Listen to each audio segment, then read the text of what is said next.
तर भोगीच्या सर्वांना हार्दिक शुभेच्छा।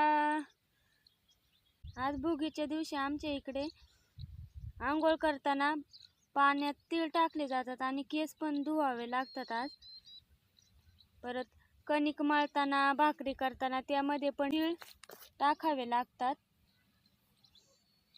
आणि 12 भेसळीची भाजी केली जाते। आज आमच्या इकडे गावाकडे भरपूर सणाला महत्त्व आहे, अजूनही भरपूर महत्त्व दिले जाते।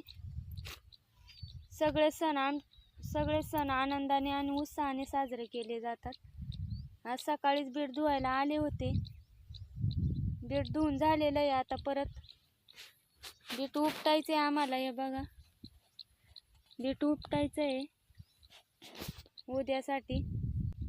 काढलेलं बीट उद्या सकाळचं धुवावं लागणार आहे। बघा, तुमच्या इकडे पण आनंदाने मोठ्या उत्साहाने सण साजरे केले जातात का?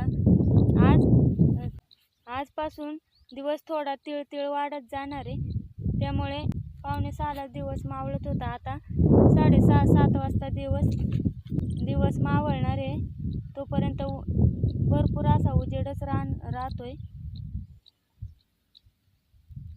सर्वांना माझ्याकडून भोगीच्या हार्दिक शुभेच्छा। आमच्या इकडे मस्त हवा सुटलेली आहे बघा, मस्त असं वारं सुटलेलं आहे।